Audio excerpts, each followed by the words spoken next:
இன்றைக்கி Monday morning 2 நாளாக லீவில் டிஃபன் கட்டுற வேலைலாம் இல்லாமல் இருந்துச்சு. இன்னிலேருந்து ஆஸ் யூஷுவல் ஸ்டார்ட் ஆகிடுச்சு. எனக்கு மட்டும் கொஞ்சமாக சாதம் வடிச்சிட்டு டீ போட்டு குடிச்சிட்ட பிறகு தான் சமைக்கவே ஸ்டார்ட் பண்ணியிருந்தேன்.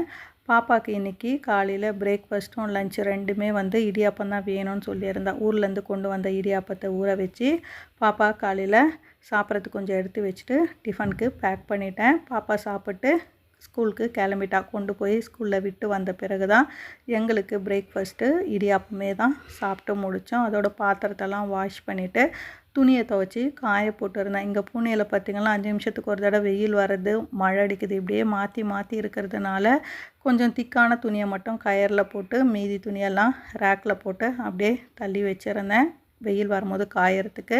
11:30க்கு மேலே என் ஹஸ்பண்டுக்கு இன்றைக்கி முட்டை புரிஜி தான் ரெடி பண்ணியிருந்தேன். குழம்பு எதுவும் செய்யலை. ஏன்னா எனக்கு இங்கே பூனே வந்ததுலேருந்து இந்த கிளைமேட்டு செட் ஆகாதனால எனக்கு ஒரு சைடில் தலைவலி இருக்குது. எப்போ பாரு ஒன் சைடு ஹெட்டேக் வருது. அதுவும் பார்த்திங்கன்னா ஒரு 5 நாளாவது கண்டினியூஸாக இருக்குது. அதனாலே எனக்கு குழம்பு செய்யாமல் முட்டை புரிஜி செஞ்சுட்டு அதிலே சப்பாத்தி போட்டு என் ஹஸ்பண்டுக்கு டிஃபன் பேக் பண்ணிட்டேன். இதான் இன்றைக்கி லஞ்ச்.